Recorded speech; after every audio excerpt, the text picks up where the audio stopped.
दिल्ली में 10 नवंबर को लाल किले के पास हुए जोरदार धमाके को लेकर लगातार नई जानकारियां सामने आ रही हैं। सफेद पोश आतंकवादियों के मॉड्यूल को लेकर जांच के दौरान लगातार बड़े खुलासे हो रहे हैं। जांच में पता चला है कि गिरफ्तार की गई लखनऊ की डॉक्टर शाहीन इस पूरे मॉड्यूल की सरगना के तौर पर काम कर रही थी। वो बाकी आतंकवादियों को लगातार गाइडलाइंस देती थी। इसके अलावा उसकी डायरी और नोट्स से बड़ा खुलासा हुआ है। टाइम्स ऑफ इंडिया की रिपोर्ट के मुताबिक 6 दिसंबर को बाबरी मस्जिद विध्वंस की बरसी पर यह मॉड्यूल 6 शहरों को दहलाने की साजिश कर रहा था। इसमें अयोध्या भी शामिल हो सकता था। सूत्रों का कहना है कि जैश से जुड़े फिदायीन हमलावर डॉक्टर उमर उन नबी ने संभवतः जूता बम फेंक कर ये धमाका किया, जिसमें अब तक 13 लोगों की मौत हो चुकी है और करीब 20 लोग बुरी तरह घायल हुए। बता दें कि डॉक्टर शाहीन को बाकी आतंकी मैडम सर्जन कहते थे। जानकारी के मुताबिक शाहीन ही सभी आतंकियों को अलग अलग शहरों में बम धमाके करने का काम सौंप रही थी। फरीदाबाद में शाहीन के ठिकानों से कई डिजिटल सबूत,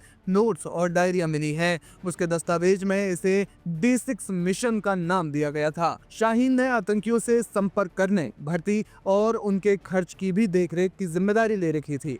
डॉक्टर शाहीन 2021 से ही जैश ए मोहम्मद से जुड़ी थी। डॉक्टर उमर, मुजम्मिल और शाहीन को हैंडलर्स ने बड़ी जिम्मेदारियां दी थी। जांच में पता चला है कि विदेश में बैठे आतंकियों ने हवाला के जरिए मुजम्मिल, उमर और शाहीन तक जो है वो 20 लाख रुपए पहुंचाए थे। इसका इस्तेमाल फोन खरीदने, सुरक्षित ठिकाना तलाशने और भर्तियों में किया जाता था। एजेंसियां शाहीन की बैंकिंग गतिविधियों की भी जांच करा रहा है। इसके अलावा पता लगाया जा रहा है कि क्या उसको पैसे पहुंचाने या फिर ट्रांसफर करने में कोई और भी मदद करता था। शाहीन के कानपुर में 3 अकाउंट, लखनऊ में 2 और दिल्ली में 2 बैंक अकाउंट हैं। डॉक्टर शाहीन ने लंबे समय तक कानपुर के GSVM मेडिकल कॉलेज में भी काम किया था। जनवरी से अक्टूबर 2025 के बीच डॉक्टर शाहीन से मिलने वालों ड्यूटी रोस्टर और अन्य डेटा भी खंगाले जा रहे हैं। डॉक्टर शाहीन के साथ काम करने वाले डॉक्टरों का कहना है कि उनका व्यवहार लोगों के प्रति अच्छा था। इसके अलावा वो अपना छोटा बच्चा लेकर कॉलेज आती थी, क्योंकि उनका कहना था कि घर में कोई देखभाल करने वाला नहीं है। शाहीन अपने तलाक के बारे में किसी से बात नहीं करती थी। दिसंबर 2013 में उसने अपना कैंपस छोड़ा था। शाहीन ने 4 जनवरी को वापस ड्यूटी ज्वाइन करने की बात कही थी, लेकिन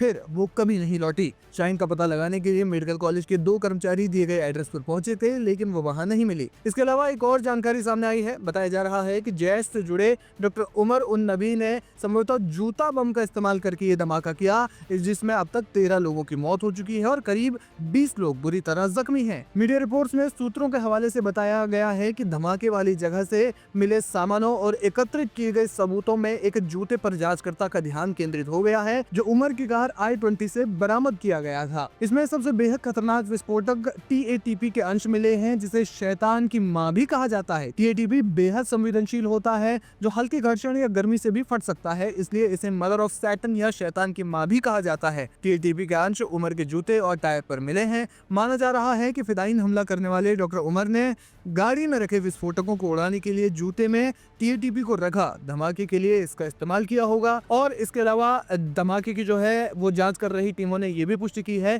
कि जैश के आतंकियों ने बड़े हमले के लिए काफी मात्रा में TATP जमा कर रखी थी और लाल किले विस्फोट में TATP और अमोनियम नाइट्रेट के मिश्रण का इस्तेमाल किया गया था। धमाके से पहले फरीदाबाद में 2 आतंकी डॉक्टरों के ठिकानों से करीब 2900 किलो अमोनियम नाइट्रेट भी बरामद किया था। फिलहाल जांच एजेंसियां लगातार इस मामले में जुटी हुई हैं और अब मामले का पूरी तरह से खुलासा होना अभी भी बाकी है।